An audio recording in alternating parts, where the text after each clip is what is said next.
Bapa di sorga, kami memuji kebesaran Tuhan dan berterima kasih karena Tuhan berikan kami waktu terbaik untuk mendengarkan nasihat firman-Mu. Kami butuh Roh Kudus untuk menuntun kami, untuk menjadikan firman ini kekuatan rohani bagi kami. Ampuni dosa kami Bapa. Disambut berkat-Mu. Kami berdoa di dalam nama Yesus Kristus. Amin.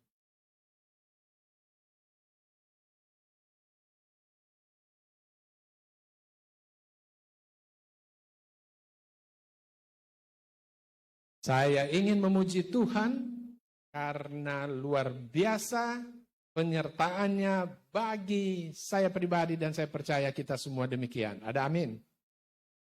Selamat Sabat. Sebagaimana kita ketahui, kita sudah belajar bahwa masuknya matahari di Mamat berapa? Masih ingat? 23 ayat 32. Disebutkan apa di sana? Masuk matahari sampai masuk matahari. Kita sudah masuk matahari tadi. Itu sebabnya saya ucapkan selamat Sabat. Oke, tolong ucapkan selamat Sabat kepada yang di depan belakang, tapi jangan bersalaman. Tangannya saja di dada. Ucapkan selamat Sabat. Oke, puji Tuhan. Tenang sekali. Puji Tuhan, selamat Sabat. Siapa yang berbahagia malam ini? Tolong lambaikan tangan. Terima kasih. Amsal 28 ayat 14. Amsal 28 ayat 14, apa bunyinya di sana? Berbahagialah. Siapa yang berbahagia? Berbahagia dalam rangka apa ini? Amsal 28 ayat 14.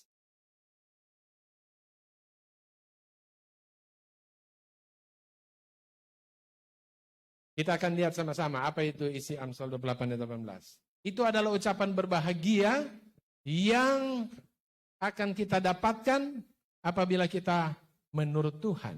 Tetapi apabila tidak kita turut Tuhan, ada malapetaka yang akan terjadi buat saudara dan saya. Itu sebabnya saya katakan, mari kita, tadi sudah lambaikan tangan berbahagia.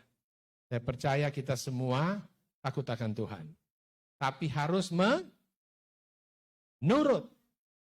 Kita sudah belajar dari malam ke malam. Penurutan ada hadiah sorga. Oke. Dan saya ingin malam ini berterima kasih untuk rumah tangga tadi yang sudah dibawakan oleh Pendeta Rantum. Itu baik sekali untuk kita semua. Saya juga ingin berterima kasih untuk Megasari Arjuna. Lagunya juga sangat menguatkan. Dan untuk Jemaat Amurang. Masa kecil istri saya ada di Jemaat Amurang dan Pinaling. Ibu Grace, Egetan saya lihat tadi. Jadi istri saya dulu kecil ada di Jemaat Amurang. Anak dari Pendeta Rompas. Oke. Saya tidak mau kalah juga dengan ketua. Tadi malam bercerita tentang keluarga. Malam ini saya mau singgung sedikit keluarga saya. Nah, supaya semua tahu. Saya nama lengkapnya Michael Wilson Tinangon. Jarang yang tahu di tengah itu. Papa saya tentara, terkenal di perempatan Teling, Kapten Tinangon. Dia tentara. Dari keluarga Tinangon Londok. Istri saya, nama lengkapnya Grace Deborah Rompas. Anak Pendeta Rompas dari keluarga Rompas Pesik. Saya dikaruniai 3 orang anak. Yang sulung namanya Cikwita Clara Tinangon. Biasa dipanggil Sisi.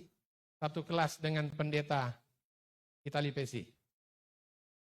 Brian. Itu yang pertama. Dan dia belum menikah. Sekaligus saya promosi di sini. Siapa yang tertarik untuk berbesan dengan saya, sesudah acara ini kita bicara.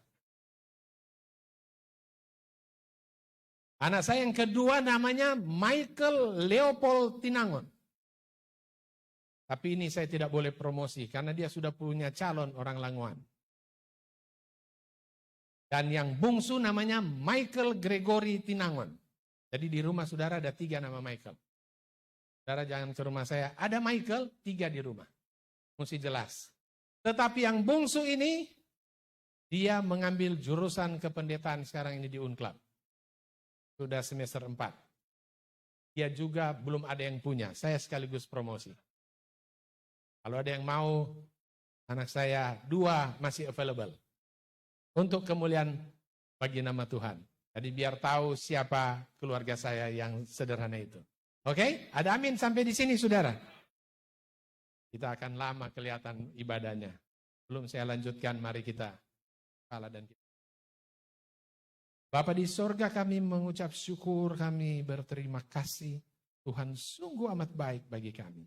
Malam ini Tuhan berikan lagi kami kesempatan untuk mendalami firman. Roh Kudus-Mu biarlah hadir dan berkerajaan di hati kami. Untuk menjadi berkat bagi kami, namun yang terutama biarlah nama Tuhan yang dipermuliakan. Ampuni dosa kami sambut berkat-Mu Bapa, kami berdoa di dalam nama Yesus Kristus. Amin. Saya ingin mengulang kembali secara cepat pelajaran yang sudah kita ikuti dari malam ke malam, termasuk tadi malam yang disampaikan oleh Pendeta Rantung. Yang pertama, hari Senin kita belajar tentang apa? Tuhan, aku ingin dekat dengan Engkau karena Engkau juru selamat. Karena Engkau yang akan menyelamatkan aku. Dan ada beberapa ayat yang saya sering kutip. Yang pertama saya suka sekali Yesaya 43 ayatnya yang ke-11. Apa bunyinya? Akulah Tuhan dan tidak ada juru selamat selain daripadaku. Kata siapa? Kata Tuhan. Itu sebabnya aku ingin dekat denganmu. Ayat yang kedua yang biasa saya kutip adalah Yohanes 14 ayat 6. Akulah apa?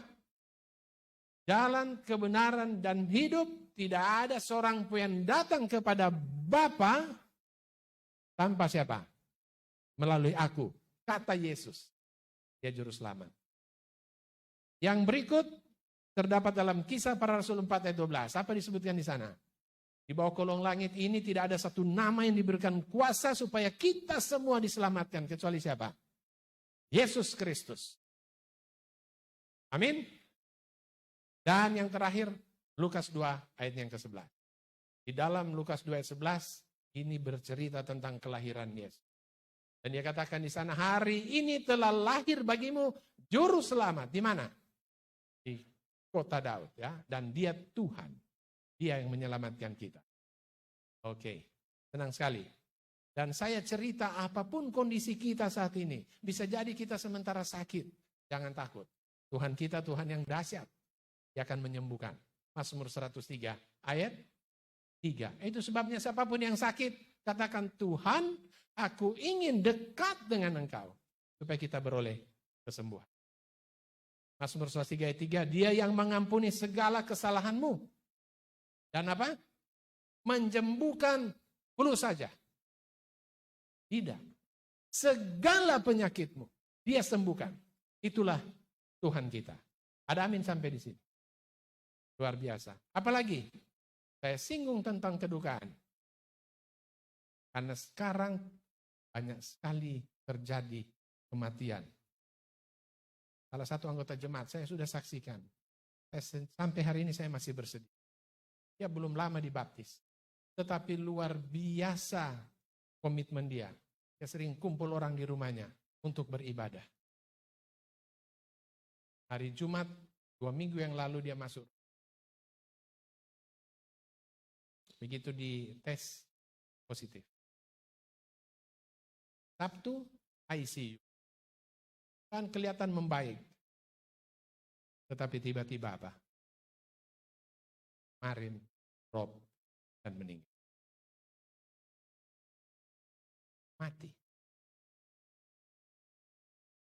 Bisa jadi kita pun mengalami hal yang sama.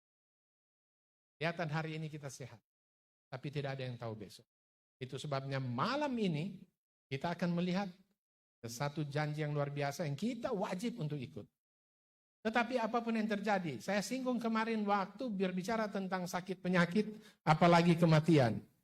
Oh, ada ayat yang luar biasa dari buku Mazmur pasal berapa?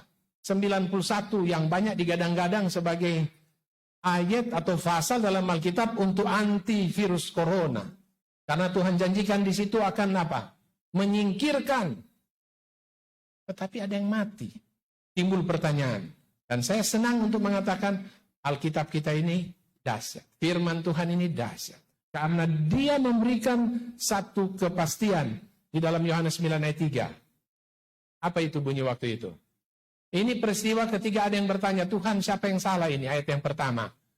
Ini anak lahir dari lahir dia sudah buta. Apakah orang tuanya yang salah atau dianya yang salah? Ayat yang ketiga, jawab Yesus, bukan dia, bukan orang tuanya. Tetapi karena pekerjaan-pekerjaan Allah harus dinyatakan dalam dia. Jadi kalau ada yang mati umat Tuhan, karena pekerjaan Allah harus dinyatakan di dalam siapa? Dalam dia. Khotbah 3 ayat 11 jelas mengatakan, waktu Tuhan itu indah pada waktunya, tetapi kita manusia yang berdosa ini tidak bisa menyelami pekerjaan Tuhan. Tetapi kita tahu bahwa pekerjaan Tuhan itu harus dinyatakan. Ada amin sampai sini. Terima kasih. Itulah Tuhan kita. Itu sebabnya kita harus selalu katakan, Tuhan aku ingin dekat dengan Engkau. Kemudian hari yang kedua, hari Selasa, kita telah belajar tentang bagaimana cara dekat dengan Tuhan. Dan ternyata untuk dekat dengan Tuhan, kita harus apa? Banyak baca firman Tuhan. Kenapa? Ternyata karena di dalam Roma 15 ayat 4, di sana dinyatakan dengan jelas, semua yang ada di dalam apa? Alkitab ini, kita baca dia, ditulis menjadi pelajaran buat siapa? Buat kita yang hidup sekarang ini. Supaya apa? Supaya kita berpegang teguh pada pengharapan oleh ketekunan penghiburan dari kitab suci. Jadi ini banyak sekali pelajaran. Kita akan menyadari Tuhan terima kasih. Ternyata di dalam Alkitab ini digambarkan oleh 2 Timotius 3 ayat 16. Dia akan rubah, dia akan ajar saya. Rubah kelakuan saya yang tidak baik. Ada di sini. Apalagi? Dan ternyata kita tahu bahwa kita lagi hidup di akhir zaman. Kita sebentar lagi akan meninggalkan dunia ini. Kita akan pergi ke surga. Kita tahu dari Alkitab. Ada amin untuk Alkitab? Baik. Dan kemarin, hari Rabu masih saya yang bawa pelajaran. Di hari Rabu kita bicara tentang tidak semua orang yang mengaku umat Tuhan percaya saja diselamatkan. Matius 7 ayat 21. Matius 7 ayat 21 bilang, ini bunyinya, belum keluar. Tuhan, tidak semua yang mengaku Tuhan akan diselamatkan. Kalau dia mengaku, dia memanggil nama Tuhan, pasti dia umat Tuhan, menurut dia. Tapi Tuhan bilang, tidak semua yang panggil nama Tuhan itu akan diselamatkan. Tetapi siapa? Mereka yang melakukan kehendak Bapa di sorga. Apa itu melakukan? Menurut mereka yang akan diselamatkan. Itu sebabnya kita harus ikut teladan Yesus. Yohanes 13 ayat 15, dia katakan, aku telah memberikan teladan supaya kamu ikut sama seperti yang aku lakukan. Itu dia pelajaran hari Rabu. Kemarin, Pendeta Rantung katakan bahwa Tuhan mengenal kita satu persatu. Dan kita pun wajib untuk mengenal Tuhan. Supaya terjadi apa? Komunikasi yang baik. Dan Tuhan menuntut penurutan kita. Yohanes 8 ayat 51. Apa bunyinya? Yohanes 8 ayat 51. Saya suka ayat ini. Karena ayat ini menjelaskan, aku berkata kepadamu, sesungguhnya barang siapa menuruti firman-Ku, kata Tuhan, ia tidak akan mengalami maut sampai selama-lamanya. Siapa yang menuruti firman ini, dia akan hidup kekal. Itu maksudnya. Ada amin saudaraku sampai di sini. Oke, luar biasa. Itulah pelajaran yang telah kita lewati. Dan malam ini kita akan masuk di pelajaran mengikuti teladan Yesus. Sebelum saya lanjutkan, saya mengajak kita Satu kali lagi kita berdoa. Bapa di sorga, kami memuji Tuhan. Dan kami rindu Roh Kudus hadir. Kami akan belajar teladan yang Tuhan berikan untuk kami. Dan kami rindu dari waktu ke waktu Roh Kuduslah yang berkerajaan di dalam hati kami.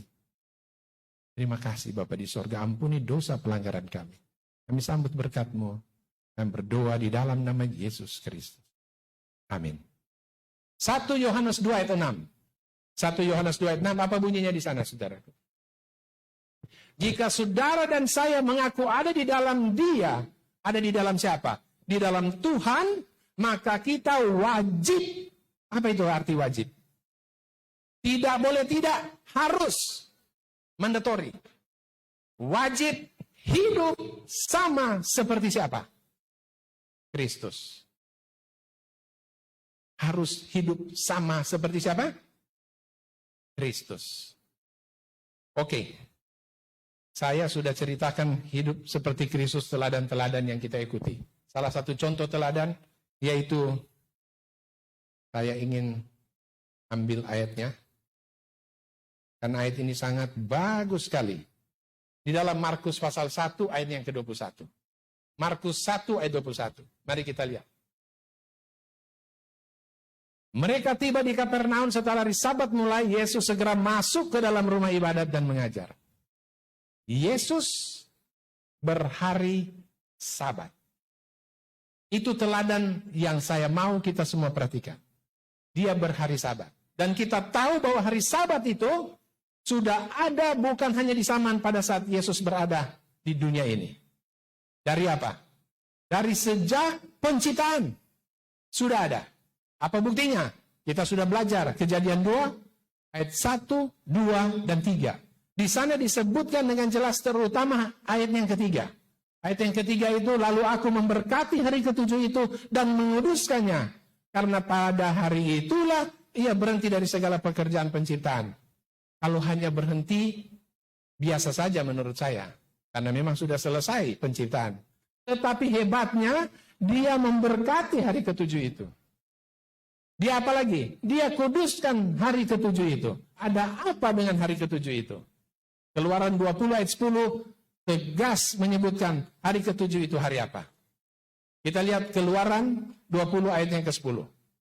Tetapi hari ketujuh adalah hari Sabat Tuhan Allahmu. Jadi kalau tadi di dalam Markus disebutkan 1 ayat 21 bahwa Tuhan hari Sabat dia masuk mengajar di rumah ibadat, dari mulai kejadian penciptaan dunia ini sudah ada itu hari Sabat. Ada amin sampai sini. Mari kita lanjutkan Markus 1 ayat yang ke-23. Markus 1 ayat 23. Apa di sana? Pada waktu itu di dalam rumah ibadat itu ada seorang kerasukan roh jahat. Ini bukan pelajaran yang saya mau tekankan, tetapi saya ingin mengulas sedikit tentang ternyata di rumah ibadah ada apa? Roh jahat. Jangan pikir kalau di tempat ibadah tidak ada roh jahat. Ayat ini bilang ada ternyata. Ciri-cirinya gampang. Pada saat saudara sementara ibadah, dia tidak suka beribadah. Dia mau cuma cari-cari masalah saja di dalam jemaat. Itu dia yang dimaksud dengan kerasukan roh jahat. Itu sebabnya malam ini diamarkan. Supaya kita jangan mau terpengaruh dengan roh jahat itu. Ada amin? Kemudian orang itu berteriak. Apa yang dia teriaki? Ayat yang ke-24. Apa urusanmu dengan kami, hai Yesus orang Nazaret? Engkau datang hendak membinasakan kami. Aku tahu siapa engkau, yang kudus dari Allah. Saya mau tekankan tentang bahwa Yesus kita, juru selamat kita, dia kudus. Dia kudus. Dan bagaimana dengan saudara dan saya? Roma 12 ayat 1. Apa bunyinya di sana? Roma 12 ayat 1. Jadi ingat, kalau Yesus Kristus itu kudus, kita harus apa? Karena itu saudara-saudara, demi kemurahan Allah aku menasihatkan kamu supaya kamu persembahkan tubuhmu sebagai persembahan yang hidup yang kudus. Yesus kudus, tubuh kita kudus.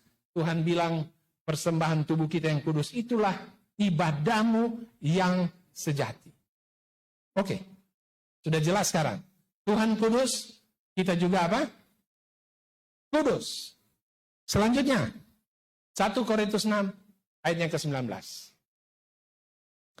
Korintus 6 ayat 19. Apa bunyinya di sana? Atau tidak tahukah kamu bahwa tubuhmu adalah bait Roh Kudus yang diam di dalam kamu? Tubuh kita ini bait Roh Kudus yang apa? Yang suci, yang kudus dia katakan. Apakah tempat kudus itu bisa ditaruh barang yang tidak kudus?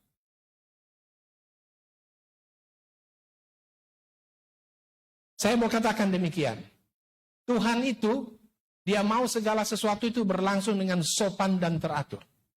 Kalau dia, itu 1 Korintus 14 ayat 40. Tetapi yang saya mau nyatakan malam ini, bahwa Yesus Kristus itu dia kudus, kita juga kudus, kita tidak boleh menaruh sesuatu yang haram, tidak kudus ke dalam tubuh kita. Karena tubuh kita itu, katakan tadi, apa? Kudus. Seperti bait suci, tempat ibadah. Bolehkah taruh alkohol di dalamnya? Alkohol kudus kah? Rokok kudus kah? Tidak boleh. Bagaimana dengan makanan? Makanan di dalam Imamat pasal 11, saya rindu untuk kita lihat satu persatu. Mulai dari ayat 1 sampai yang ke-9 atau bahkan 11. Kita lihat satu-satu. Kalau saudara lihat, buka Alkitab, judul perikopnya sangat jelas. Menyebutkan makanan yang haram dan halal. Haram dan halal. Apa bunyinya di sana? Lalu Tuhan berfirman kepada Musa dan Harun, katanya kepada mereka. Apa itu? Katakanlah kepada orang Israel begini, inilah binatang-binatang yang boleh kamu makan. Garis bawahi, yang boleh makan. Berarti ada yang tidak boleh. Dan ini bukan kata saya. Kata siapa? Kata Alkitab. Apa saja itu? Yang berkaki 4 ini. Mari kita lihat ayat selanjutnya, ayat yang ketiga. Setiap binatang yang berkuku belah, yaitu kukunya bersela panjang, dan yang memamah biak, boleh kamu makan. Saya bikin gambaran singkat. Apa itu? Kakinya terbelah. Itu maksudnya. Dan cara makannya, mengunyah. Boleh dimakan. Contohnya apa? Sapi. Oh, sapi kalau sebikir rendang. Boleh dimakan. Domba. Boleh dimakan. Tetapi, mari kita lihat selanjutnya. Ayat yang keempat. Tetapi inilah yang tidak boleh kamu makan dari yang memamah biak atau dari yang berkuku belah. Dia sebutkan di sini unta. Kenapa? Pernah lihat unta? Unta makannya mirip sapi. Dia mengunyah, memamah biak. Tetapi kakinya utuh. Sama persis dengan siapa? Kuda. Jadi kita tidak boleh makan daging kuda. Karena di Imamat pasal 11 ini jelas menyebutkan tidak boleh. Apalagi ayat yang di bawah dia tulis. Tetapi tidak berkuku belah, haram itu bagimu. Jadi makanan yang Tuhan tidak izinkan kita makan, ayat ini bilang haram itu bagimu. Kenapa? Karena tidak kudus. Ayat selanjutnya, ayat yang kelima. Juga pelanduk karena memang memamah biak tetapi tidak berkuku belah.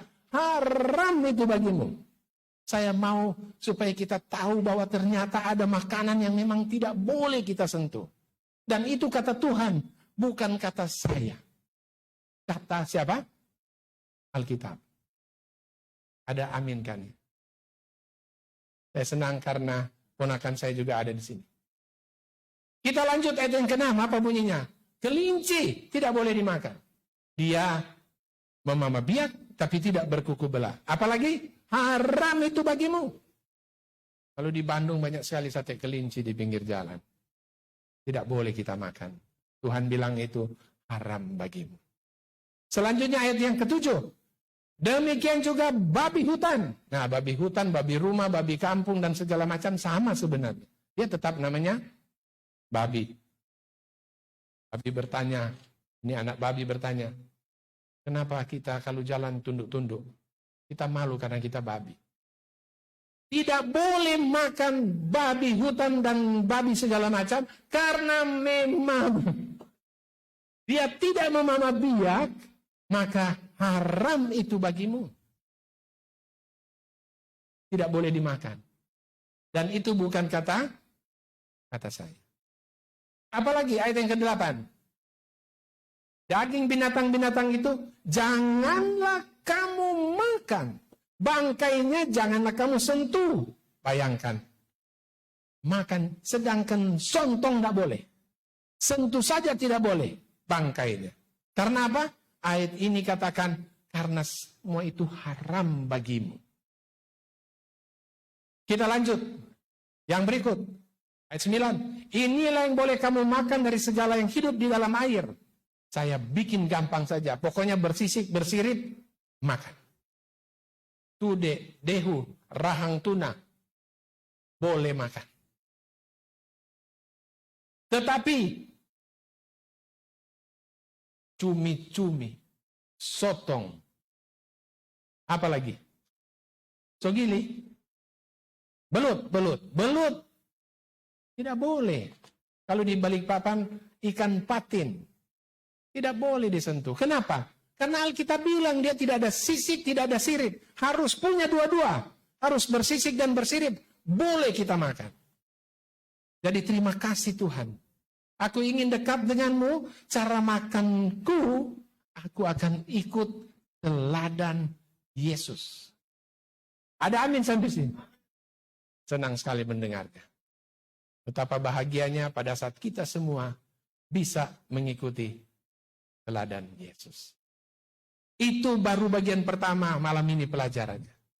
Masih ada satu teladan yang menurut saya ini wajib untuk kita semua ikuti. Namun sebelumnya saya satu kali lagi mengajak kita untuk tunduk kepala dan kita berdoa. Bapa di sorga, kami berterima kasih, kami mengucap syukur karena Tuhan telah beserta dengan kami. Kami membutuhkan Roh Kudus-Mu. Kami akan belajar satu teladan bagaimana tanda kami menjadi umat Tuhan. Beserta dengan kami Bapa, ampuni dosa kami sambut berkat-Mu. Kami berdoa di dalam nama Yesus Kristus. Amin. Mari kita lihat Kejadian pasal 9 ayatnya yang ke-11. Kejadian pasal 9 ayat yang ke-11. Ini berbicara tentang apa? Ini berbicara tentang, ada yang tahu? Nabi Nuh. Tentang apa kalau bicara Nabi Nuh? Air bah. Maka Tuhan membumi hanguskan dunia ini dengan cara air bah. Banyak yang mati. Ayat 11 katakan, maka kuadakan perjanjianku dengan kamu, dengan Nuh, bahwa sejak ini tidak ada yang hidup yang akan dilenyapkan lagi oleh air bah, dan tidak akan ada lagi air bah untuk memusnahkan bumi. Ayat yang ke-12. Ini dia poinnya. Dan Allah berfirman, inilah tanda perjanjian yang kuadakan antara aku dan kamu serta segala makhluk hidup. Yang saya mau sampaikan begini. Pada saat kita melihat pelangi, itu adalah tanda bahwa tidak akan ada lagi air bah. Yang saya mau bawa pikiran Bapak Ibu yang kekasih di dalam Tuhan, bahwa kita pun harus memiliki tanda perjanjian dengan Tuhan.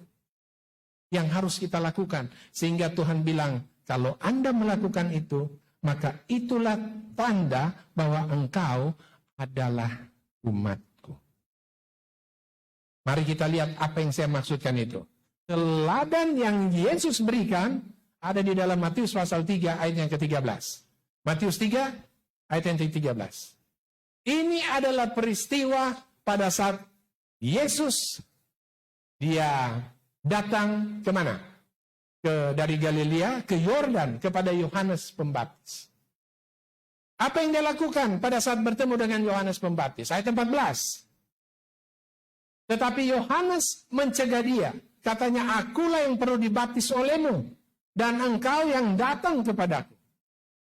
Nah, Yohanes Pembaptis ini adalah sepupu dari Yesus. Karena orang tua mereka kakak beradik. Maria dan Elizabeth. Mereka kakak beradik. Kita lanjutkan. Apa yang dilakukan? Oh, saya terlintas. Tadi bisa jadi saya teringat ada yang akan bertanya begini. Saya kembali dulu sedikit, nanti kita lanjutkan ini.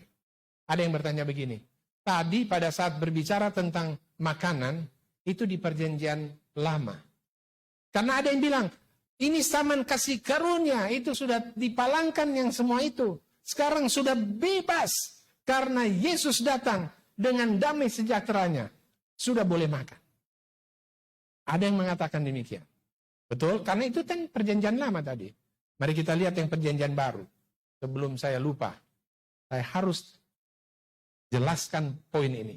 Mari kita lihat di dalam Kisah Para Rasul 10 ayat 13. Simpan dulu tadi Matius pasal 3 ayatnya yang ke-15 ya. Kita lihat ini. Di Kisah 10 ayat 13 ini, latar belakangnya adalah pada saat Yesus dia menyembuhkan Eneas. Ada seorang lelaki yang sudah 8 tahun dia lumpuh. Saya mau tekankan ini latar belakang karena saya rindu, karena kita banyak yang sakit.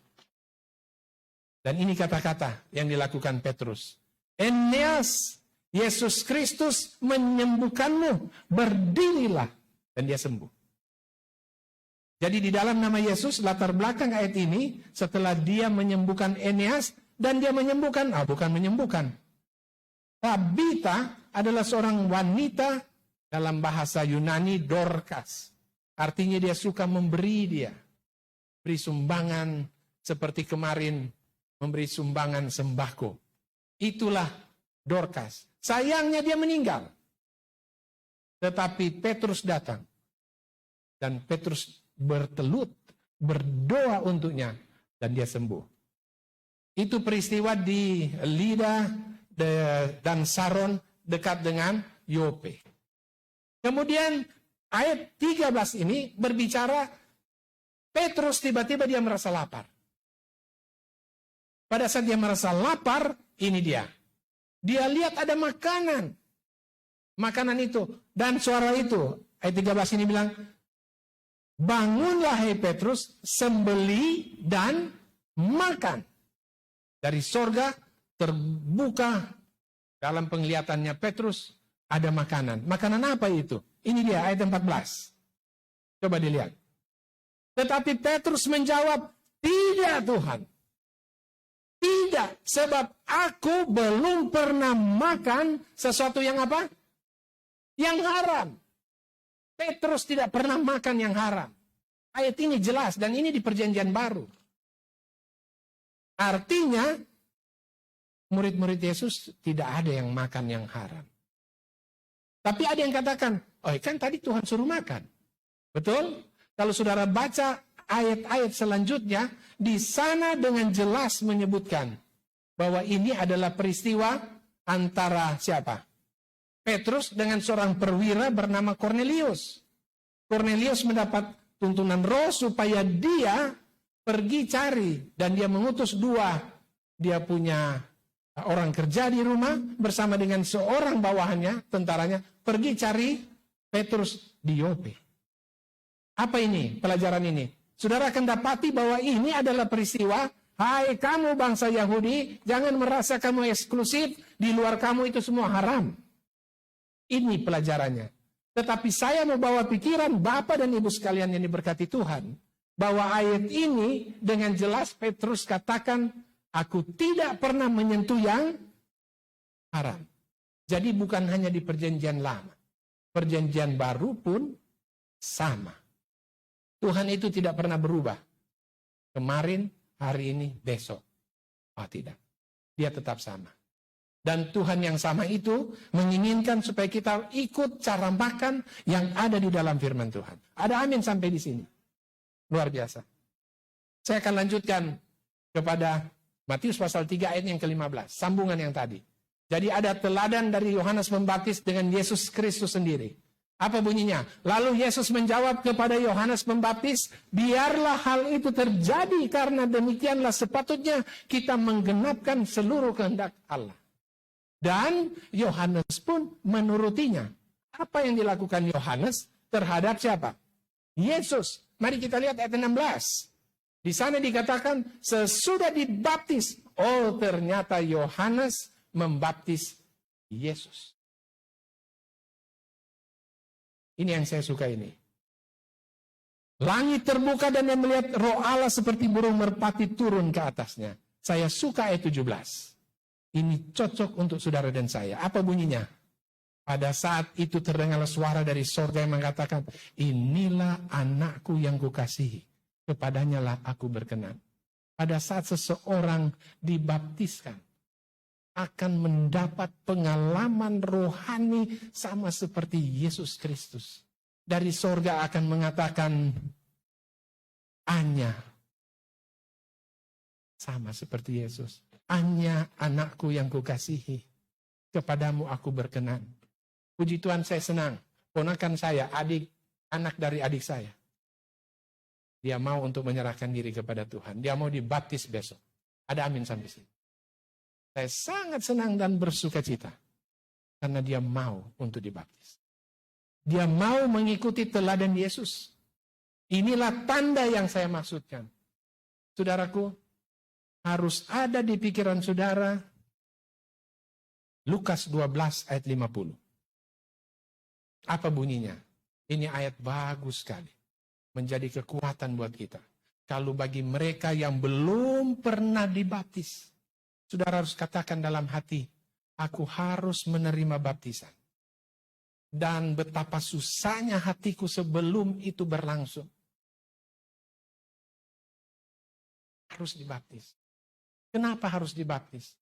Karena hanya itu teladan yang Tuhan mau untuk kita semua lakukan. Dan ini, Tuhan, aku harus. Harus itu artinya apa? Tidak boleh tidak. Itu wajib. Kita harus menerima baptisan. Oh, tetapi mengikut Yesus apakah selalu senang? Saya mau katakan mengikut Yesus banyak tantangan. Bisa saja mengikut Yesus akan diusir dari rumah oleh orang tua. Bisa saja mengikut Yesus akan berantem dengan suami, dengan istri, dengan anak. Tetapi luar biasanya Tuhan kita. Matius 5 ayat 10, apa bunyinya di sana?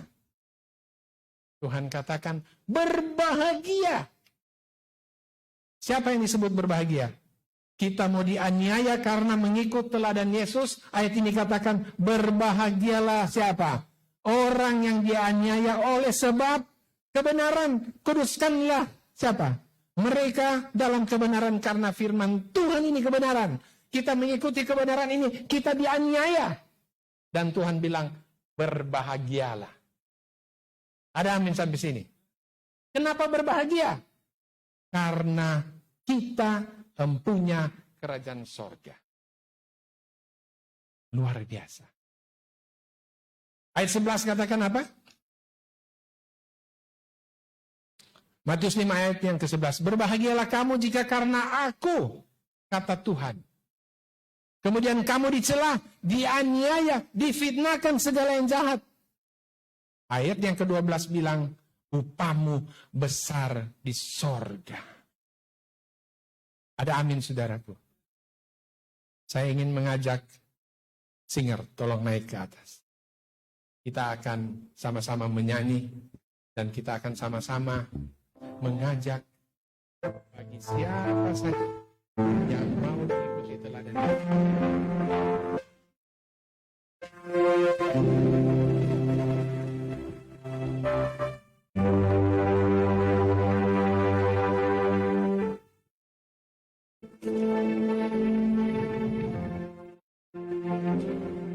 Saya ingin minta sebelum dilanjutkan, saya minta pendeta mundur tolong doakan untuk firman kita yang sisa ini. Kemuliaan bagi nama Tuhan.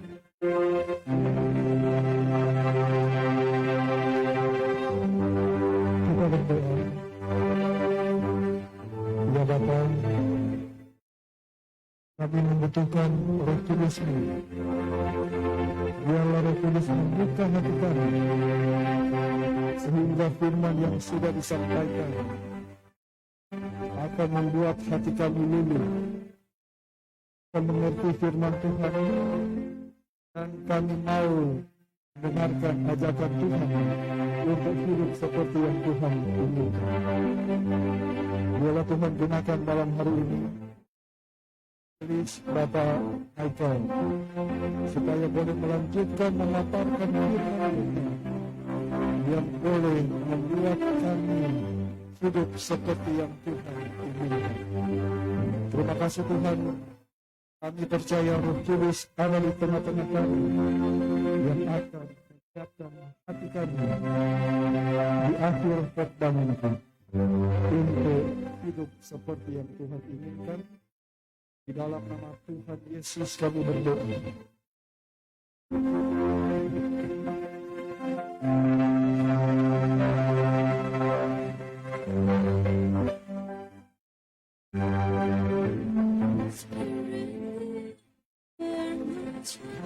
Saat ini adalah saat yang terbaik.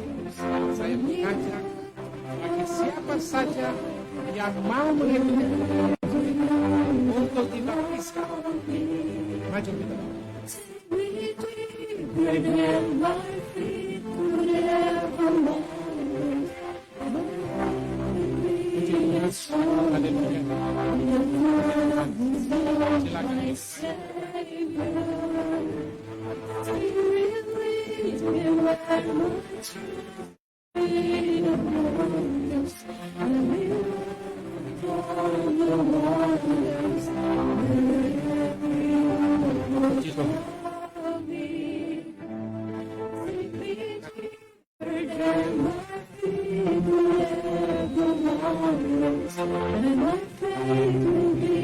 Saudara tahu dalam Lukas 9 ayat 26.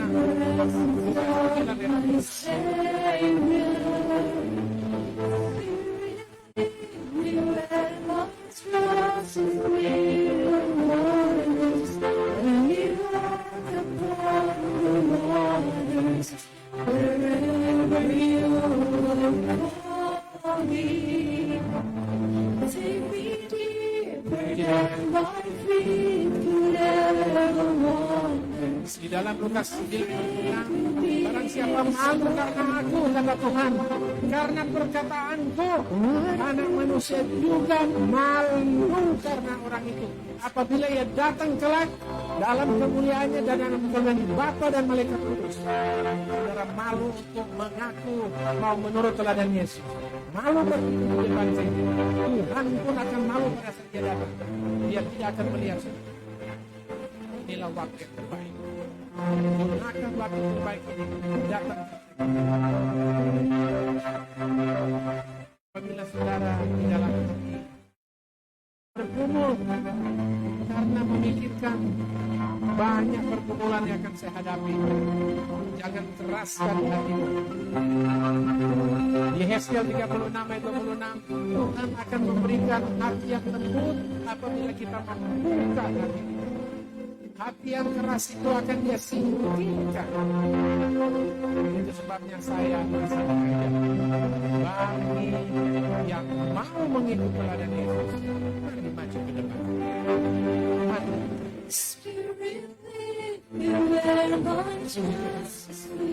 Ada 8 anak Tuhan yang mau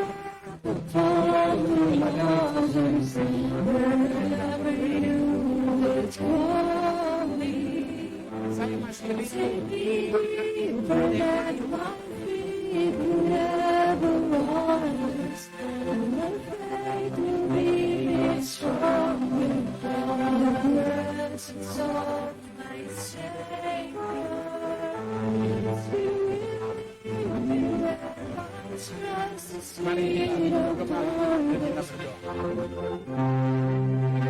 Bapa di surga, hamba-Mu yang penuh dosa dan pelanggaran ini ingin memuji Tuhan dan ingin berterima kasih karena Tuhan telah mengutus anak Tuhan untuk berdiri di depannya dengan berani menyatakan, saya akan mengikuti Tuhan. Biarlah yang sudah berdiri ini dengan iman mereka, Tuhan memperhitungkan itu sebagai kebenaran, sehingga diri mereka masing-masing, keluarga mereka sangat diberkati, dan Tuhan akan dipermuliakan. Tuhan Yesus berkati mereka. Dan juga Tuhan yang sementara duduk tetapi sedang bergumul, bingung, Roh Kudus biarlah masuk di dalam mereka dan berikan kekuatan supaya mereka bisa maju datang kepada Tuhan.